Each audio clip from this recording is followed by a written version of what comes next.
Muy bien, entonces, son estos 4 puntos que corresponde a las condiciones de gestión y protocolos de operación en cuanto a los tipos de prestación del servicio educativo, las medidas generales de prevención y protección del personal en el local educativo y lo que corresponde a los protocolos y la comunicación con la comunidad educativa. Bien.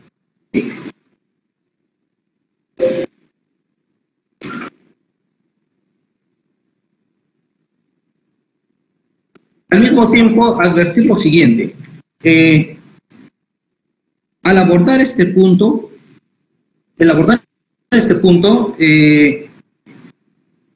se debe de poner en consideración que el inicio del año escolar 2022,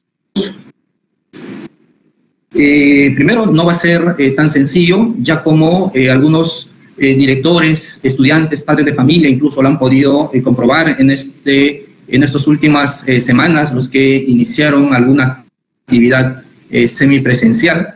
¿Sí? El próximo año, en realidad, prácticamente es una labor ardua que espera, no solamente al director, que tiene que liderar definitivamente la implementación del año escolar en este contexto, sino también se tiene que realizar mucha coordinación con los docentes, con las familias, con las autoridades locales, a fin justamente de poder estar atentos, poder atender justamente las necesidades que surjan en el transcurso, ¿no? De la misma forma, se requiere la socialización de la normativa con la comunidad educativa para poder empoderar los protocolos necesarios de acuerdo a esa normativa misma y la normativa que Salud continuamente está modificando, implementando conforme cómo se va desenvolviendo, desarrollando esta situación de la COVID-19, ¿no?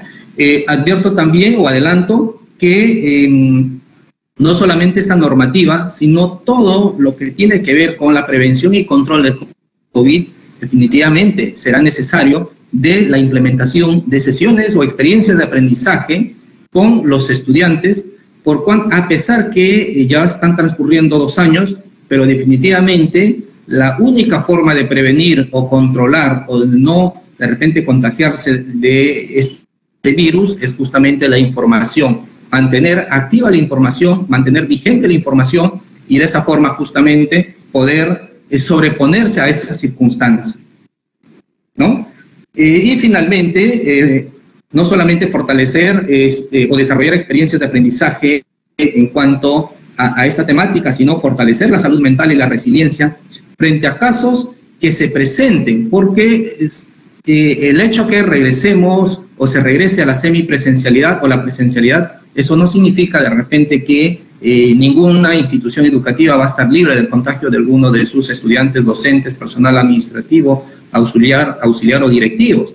Definitivamente se van a dar casos, pero esos casos, escúchame bien esto y definitivamente el equipo de psicólogas que viene después también de mi participación van a hacer énfasis, es que se tiene que trabajar la salud mental y la resiliencia frente a estos casos, por cuanto una de las medidas, por ejemplo, dice como parte de los protocolos, es aislar a la persona que si en la institución educativa se detecta, entonces aislarlo a fin, ya sabemos, de la prevención. Pero esto no puede caer también a un estudiante, a un docente incluso, ¿no? Entonces, se tiene que trabajar la empatía, se tiene que trabajar la comunicación para poder sobreponerse a estas circunstancias, ¿no? Entonces, un tercer año, y pareciera mentira, pero va a ser un año de mucho aprendizaje, por cuanto vamos a estar en el lugar mismo de la batalla, por decirlo así, de sobrevivir, de sobreponernos a este contexto tan difícil que ya llevamos 2 años, ¿sí? Entonces, a partir de ahí, vamos a desarrollar los 4 puntos que corresponde a las condiciones de gestión y protocolos de operación.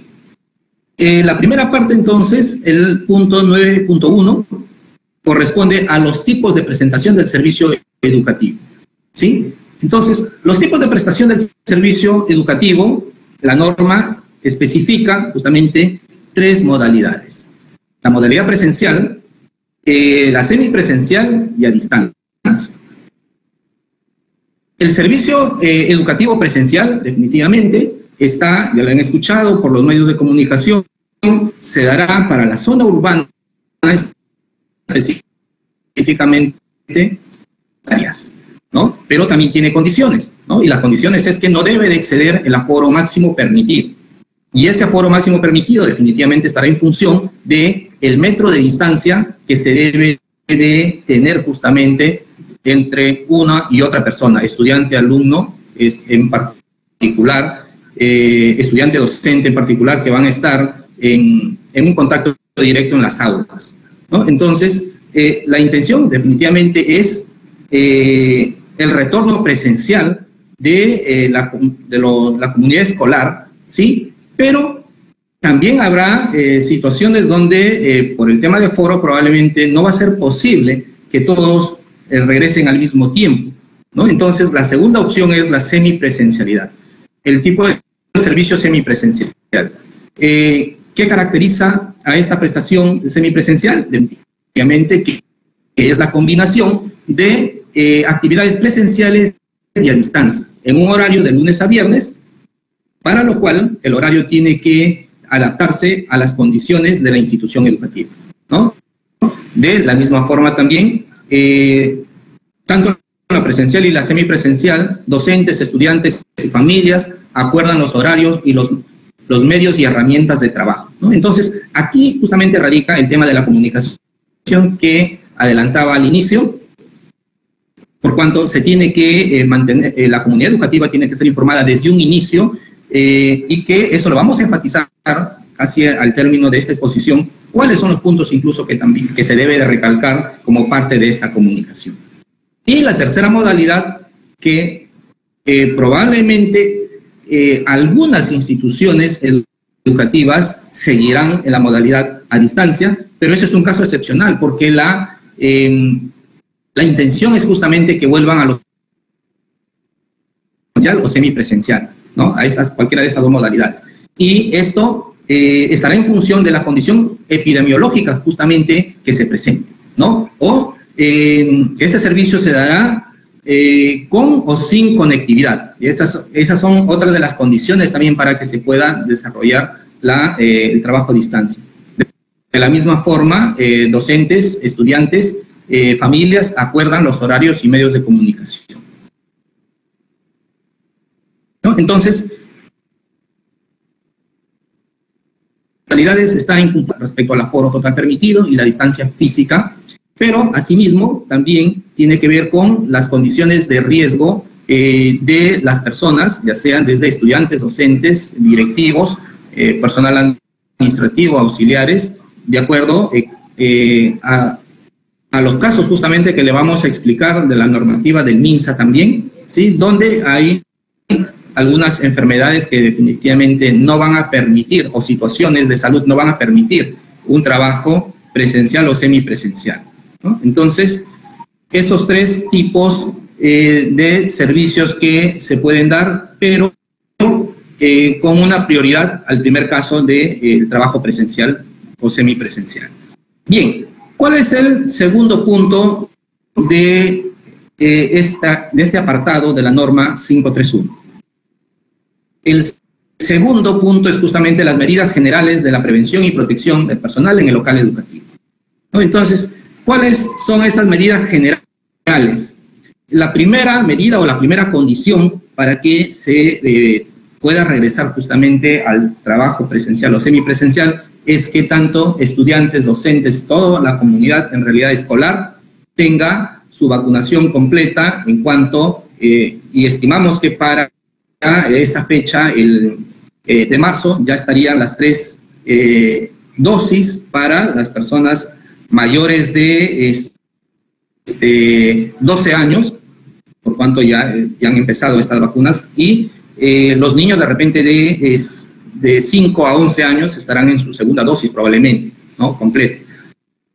Entonces, esa es una de las condiciones para que se pueda justamente retornar al trabajo presencial o semipresencial. ¿Y cuál es el indicador que nos va a garantizar que tiene la vacunación, definitivamente es el carnet de vacunación, que todos ya sabemos, a la actualidad está siendo exigido tanto para el transporte, para ingresar a algún centro comercial o, en fin, alguna otra institución que quiera justamente realizar algún trámite, ya es de obligatorio cumplimiento portar justamente el carnet de vacunación. Entonces, una de las medidas generales para la prevención y protección es tener el carnet de vacunación, significa tener las vacunas permitidas completas. La segunda medida general, también ya se ha explicado, se ha reducido incluso en esta norma, antes estaba 2 metros, 1,5 metros, ahora se ha establecido 1 metro de distancia, el distanciamiento físico, 1 metro de distancia, en todas las direcciones, quiere decir, ¿no? En el radio, en otras palabras, de la persona, estudiante, docente, mantener ese metro de distancia, ¿no? Al mismo tiempo, no saludarse ni siquiera con darse la mano o con los puños. Definitivamente la norma también 531 le especifica, prácticamente se restringe ese tipo de saludos. Una tercera medida general justamente tiene que ser, el lavado o desinfección de manos. El lavado con jabón o desinfección de manos con lo que se refiere al alcohol medicado de manera frecuente, ¿no? En una cuarta medida o condición es el uso obligatorio, permanente y correcto de la mascarilla. Eso ya es una norma general justamente que el MINSA ya lo ha difundido, y en esta norma para el sector de educación se toma como referencia y como un elemento principal, ¿no? Una mascarilla KN95 o una doble mascarilla, en el caso que sea una mascarilla quirúrgica de 3 pliegues, ¿no? Que cubra definitivamente la boca y nariz, ¿no? Entonces, esto con la finalidad de no dar espacio definitivamente a espacios libres de la mascarilla con la cara. Eso es lo que especifica la norma.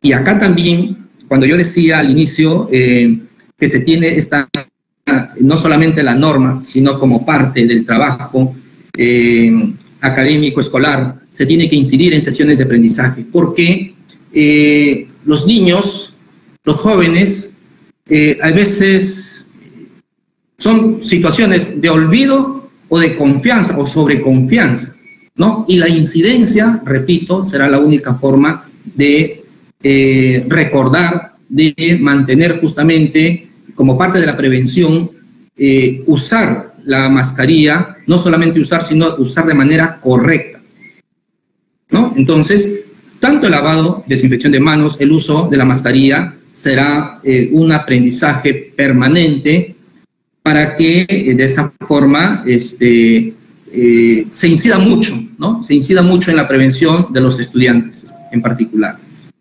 Una medida general, una quinta medida general tiene que ver con la burbuja social. Eso significa que al estar en el local educativo se debiera de mantener un contacto exclusivo docente-alumno, evitar justamente reuniones, dígase, de estudiantes de repente de otras aulas o con personas ajenas de repente a la institución o al aula en particular, ¿no? Porque eso asegura justamente que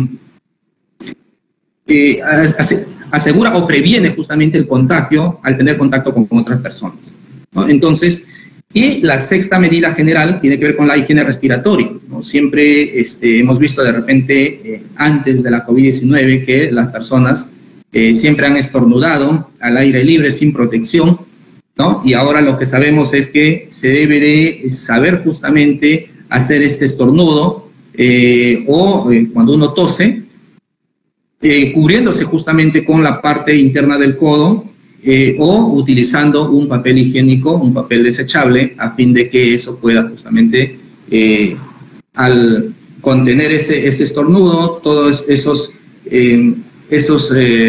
partículas, esos residuos puedan justamente dejarse en el lugar que corresponde, que sería un tacho de basura, ¿no? Entonces, hay una séptima medida que tiene que ver incluso con el uso de protector facial, pero definitivamente en la institución educativa o en el aula no se está exigiendo del todo, pero eso no quita que los estudiantes, que los docentes los lleven, sobre todo para que se utilice en el medio de transporte o en espacios cerrados o de aglomeración de personas, ¿no? Entonces, si bien en la institución no se está exigiendo en su totalidad, pero debería de mantenerse todavía justamente el protector facial, sobre todo para el desplazamiento externo o en el transcurso de casa a institución educativa, ¿no? Entonces, hasta ahí vamos dos aspectos que trata justamente este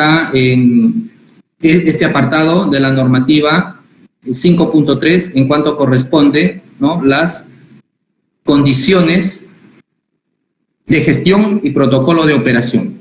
Ahora, entonces, pasamos al tercer punto, que tiene que ver con los protocolos. Los protocolos, en realidad, seguir al pie de la letra es lo que nos va a asegurar que las personas, estudiantes, docentes, directivos, toda la comunidad educativa en realidad no se contagie o prevenga justamente el contagio con las personas que están con síntomas o sospechosos justamente de padecer esta enfermedad. Entonces, los protocolos son tan necesarios, seguir al pie de la letra nos va a permitir, primero, desarrollar las labores académicas, pero al mismo tiempo también hacer un seguimiento de salud de toda la comunidad educativa y en tercer lugar, cómo actuar ante casos sospechosos o confirmados que se han contagiado con COVID-19. Entonces, vamos a detallar cada uno de estos tres aspectos o tres momentos de protocolo. El primero, que tiene que ver los protocolos para el desarrollo de la jornada escolar. Incluye 7 momentos. Desde que un estudiante, docente o directivo sale de casa, se dirige a la institución educativa utilizando un transporte público, llega a la institución educativa, dentro de la institución educativa que puede comer su lonchera, en el aula de clase, los protocolos, las condiciones que debe de existir cuando sale de la institución educativa y al llegar a su casa nuevamente, a su domicilio. Entonces, ¿cuáles son estos protocolos puntuales que están en esta normativa basada justamente en lo que es la norma técnica del MINSA?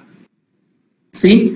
Al salir de casa, como un protocolo que son medidas de obligatorio cumplimiento, ¿sí? Entonces, ¿qué nos van a permitir vigilar? ¿Qué nos van a permitir justamente monitorear, evitar que esto pueda traer consecuencias adversas por el tema de contagio? Entonces, esto se tendrá también, acá recalco, cuando se decía se tiene que socializar la norma, no solamente con el estudiante, sino también con las familias, con la comunidad docente, porque no solamente se trata de que el estudiante va a ser el que esté propenso al contagio, sino también el mismo director, los docentes, el personal de servicio, auxiliares, personal administrativo. Entonces, uno de los primeros protocolos, una de las primeras medidas que tanto las familias y como el personal docente debiera de estar al tanto es verificar justamente la sintomatología. Y sabemos cuáles son los síntomas que nos puede indicar de repente que estamos frente a casos de COVID-19, ¿no? Esta sintomatología tiene que ver con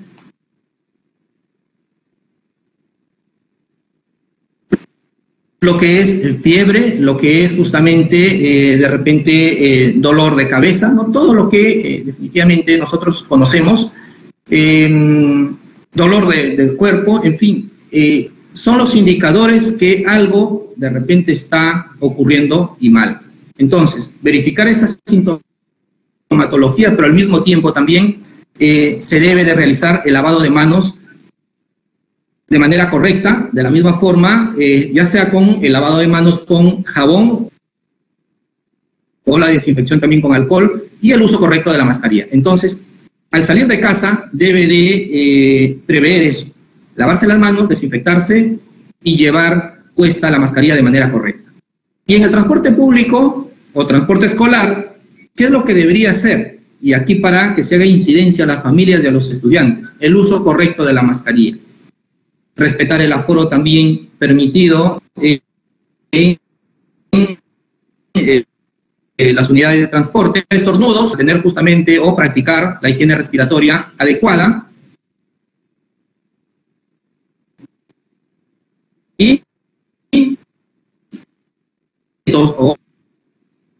al llegar a la institución educativa, acá no es que la institución educativa, su horario de ingreso es a las 8 de la mañana y todas las 10, 12 aulas de nivel primario ingresan a las 8 de la mañana. Se tiene que llevar en realidad un control bastante estricto a fin de que se pueda, de repente, por grados o secciones, tengan un margen de ingreso, porque van a formar incluso filas a fin de mantener desde la entrada de la institución educativa, mantener ese distanciamiento de 1 metro a la redonda, como se dice, de los estudiantes, ¿no? Pero no solamente es el ingreso en un horario diferenciado, con un espacio de 1 metro de distancia, sino también lavarse nuevamente las manos y, sobre todo, más de una persona, desde luego, dependiendo también el personal con el que cuenta la institución, tiene que estar vigilante de que se cumpla esto, ¿no? Entonces, eso, los protocolos al ingresar a la institución educativa, ¿no? Y esto hacemos incidencia no solamente para los estudiantes, sino para todo el personal que interactúa dentro de la institución educativa.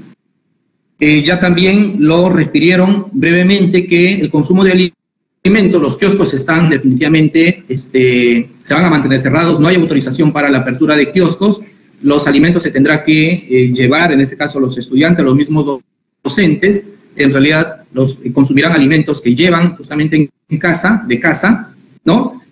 Prohibido compartir los alimentos o los utensilios, al mismo tiempo retirarse la mascarilla y el lavado de manos antes de consumir los alimentos y desde luego después de haber consumido y colocarse la mascarilla de manera correcta, ¿no? Entonces, son disposiciones puntuales que nos indica a fin de poder evitar o controlar el contagio de la COVID-19. Dentro de la institución educativa, tal como la foto de repente es sugerente, mantener el metro de distancia, ya también le habló el ingeniero Richard, una ventilación natural, un aforo establecido y el monitoreo de salud, en este caso estará definitivamente a cargo del docente, por cuanto si hay síntomas de fiebre, dolor de cabeza de repente o de cuerpo, se tendrá que avisar inmediatamente y ya vemos en donde corresponde cuál es el protocolo frente a casos de detección de estudiante o persona con síntomas de COVID dentro de la institución educativa. Lo detallamos a continuación. Así como al ingresar a la institución educativa se han llevado ciertos requisitos, ¿no? La distancia, la formación, manteniendo ese metro de distancia.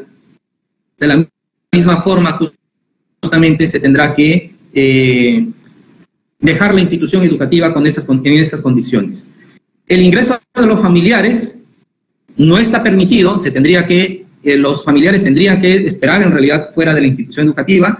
Acá se tiene que hacer, cuando yo también decía al inicio, la coordinación. Tendrá que, desde un inicio, las VAPES tienen una labor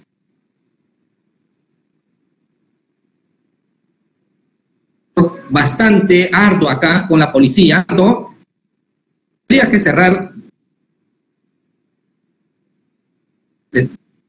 definitivamente, digo yo, y esto también a la policía, de institución educativa, porque si los padres ya no van a poder ingresar, definitivamente va a haber los padres se tiene que evitar la aglomeración y una calle, un jirón de repente que el tránsito es fluido o continuo, definitivamente se tiene que prever para evitar eso, ¿no? Entonces, solo ingresarán, y así lo establece esta norma, las familias de estudiantes de los programas PRITE o los estudiantes justamente de los CEBES, ¿no? Por cuanto alguna discapacidad que no les valga al estudiante solo trasladarse para reencontrarse con su familiar, o los PRITES definitivamente sabemos que son los niños menores justamente de 3 años, ¿no? Entonces, donde un solo familiar está permitido para que pueda recoger, justamente ingresar a la institución y recoger a su familiar estudiante. Y al llegar a domicilio, incidir en el lavado de manos, lavado y desinfección de manos, el tema de las mascarillas, que también ya el MINSA ha explicado bastante, son 2 alternativas: o bien se desechan las mascarillas que se usan en el día, o si hay opción de lavado, en este caso, lavar, pero se tendría que, al llegar, definitivamente retirar o bien el lavado o bien desechar esa mascarilla, ¿no? Entonces, estos son los protocolos para el desarrollo de la jornada escolar. Ahora, ¿qué pasa en el segundo protocolo de seguimiento a la condición de la salud de la comunidad educativa?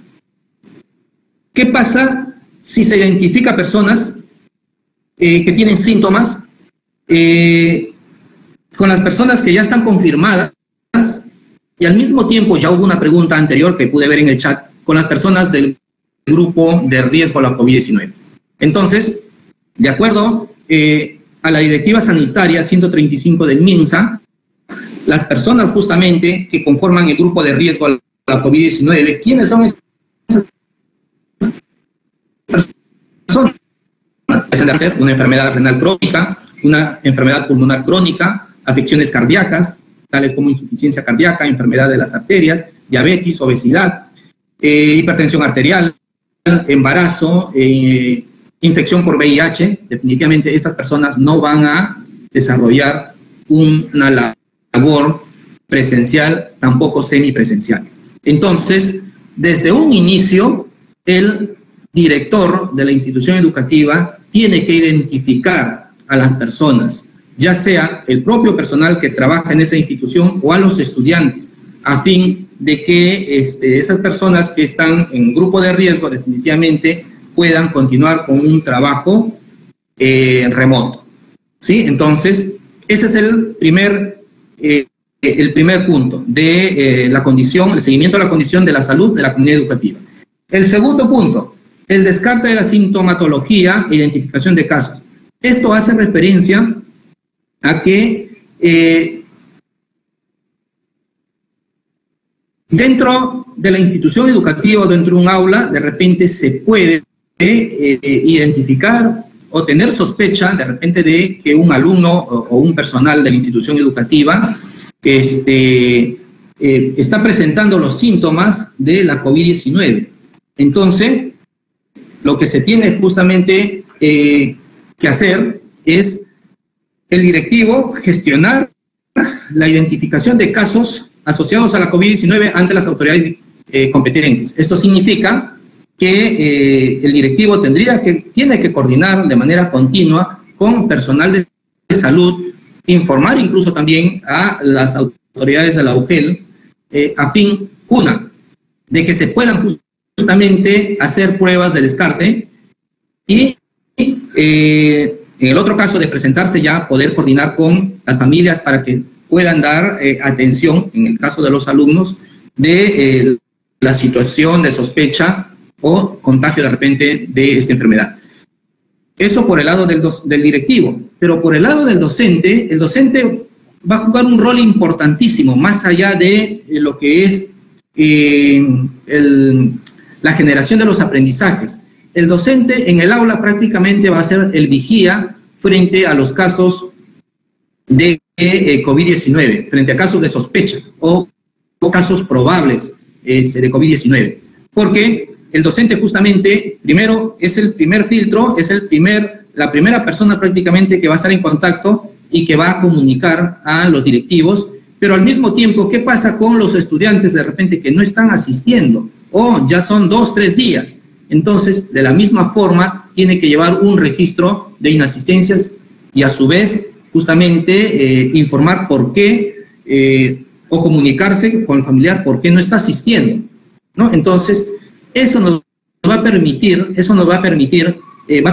a la institución educativa, va a permitir a la UGEL justamente llevar un registro de los casos sospechosos o confirmados, ¿no? Entonces, esa es la labor una labor clave que el docente va a cumplir en el aula junto con el directivo en cuanto a la coordinación, ¿no? Entonces, identificar casos sospechosos, casos probables o casos confirmados. Ahora, las medidas generales ante la presencia de casos confirmados. Ante la presencia de casos confirmados, ¿qué se tendría justamente que hacer? Si hay casos confirmados, definitivamente, lo que se tiene que hacer es poner un estudiante en un aula, digamos primero A o primero B, todo el aula prácticamente pasaría una cuarentena de 14 días, ¿no? Se cerraría entonces las labores presenciales para esa aula y todos definitivamente cumplirían ese periodo, en tanto se generen las condiciones nuevamente para que se pueda retornar previas coordinaciones o previa desinfección que se pueda realizar en el aula, ¿no? Y eso hablamos de un caso, y si hay más de un caso, definitivamente ya se tendrá que evaluar con las autoridades del sector salud para ver justamente, poder identificar cuál ha sido el medio de repente de contagio, y pueden irse en más de un aula definitivamente a cuarentena, ¿no? O de repente toda la institución educativa. Entonces, esto es el otro caso, el otro aspecto del protocolo de seguimiento a la condición de la salud de la comunidad educativa. Bien, en relación o fortaleciendo justamente el protocolo anterior o los protocolos anteriores, entonces si una persona, si un estudiante está con síntomas o se tiene bajo sospecha de tener justamente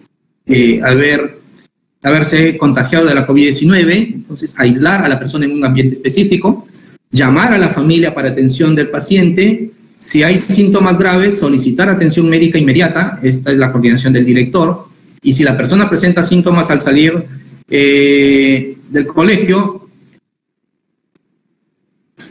síntomas al salir de su casa y llegar al colegio, en realidad no debería ingresar, ¿no? Entonces, miren acá, cuando yo hablaba al inicio del tema de la salud mental y la resiliencia, cuán cuidadosos tanto el director, los docentes y todas las familias debieran de tener, porque aislar a una persona simplemente por la sospecha, la persona prácticamente no lo va a recibir fácilmente ser aislado. Hay todo un tema emocional que le va a afectar. Entonces, ahí es donde se tiene que hacer un trabajo continuo de resiliencia, de empatía, para que la persona, si bien resultaría un poco afectado, no lo afecte tanto el aspecto emocional, no lo afecte tanto, o esté preparado, mejor dicho. En otras palabras, a cualquiera nos puede suceder eso, y no se te aísla por un tema de discriminación, sino un tema de seguridad, ¿no? Entonces, preparar a la persona, que puede ser estudiante, que puede ser personal de la institución educativa, docente, directivo, qué sé yo. Entonces, eso es ante casos sospechosos. Y lo que ya también habíamos recalcado anteriormente, ¿qué pasa si en un aula se detecta un caso? Definitivamente todo el aula pasaría una cuarentena de 14 días, pero al mismo tiempo el director tendría que notificar por canales de comunicación la suspensión de ese ambiente para que otros estudiantes, otros docentes eviten de repente el ingreso a esa aula, pero también la comunicación a todos los padres de familia, ¿no? ¿Cuándo se reiniciaría el servicio educativo? Pasada la cuarentena, previa comunicación a las familias para el reinicio de las labores y habiendo justamente las condiciones tanto físicas como psicológicas, por cuanto la persona que ha sido de repente tratada o estuvo con esa enfermedad, se recuperó, definitivamente se puede sentir mal si todos empiezan a verle, disculpando la palabra, como el bicho extraño del grupo, ¿no? Entonces, ahí también se tiene que trabajar de manera preventiva con los estudiantes, ¿no? Por cuanto eso generaría definitivamente también una afectación emocional a la persona que tuvo COVID y a los 14 días, a las 2 semanas regresa y prácticamente no quieren acercarse a él, ¿no? Por un lado se puede entender justamente la precaución, pero por otro lado el tema de empatía, cómo se siente la persona que nadie quiere acercarse a él. Entonces, hay un trabajo arduo que se tiene que trabajar hoy más que nunca. De repente, el próximo año lo vamos a entender con mayor razón. ¿Qué tiene que ver el trabajo de la resiliencia, el trabajo de la empatía, el trabajo de la salud mental de manera preventiva o de preparar para que la persona que lo sufra no lo afecte tanto, y a las personas que no lo han sufrido o no lo están sufriendo no afecten de repente con su comentario o con actitudes que podrían dañar la autoestima de la otra persona. Y bien, con esto vamos culminando en 9.4, un error ahí ha habido, la comunicación con la comunidad educativa. Desde un inicio, esto vamos a ponerlo en contexto, desde los primeros días de marzo, podríamos decir, antes del inicio de las labores escolares, el director, toda la comunidad docente debe justamente a través de los medios necesarios o pertinentes poder informar a la comunidad educativa la fecha de inicio de clases, el horario escolar que se ha definido, los números de celular o de teléfono para mantener una comunicación con los responsables del aula, con el auxiliar, con el director, ¿no? Con el personal administrativo.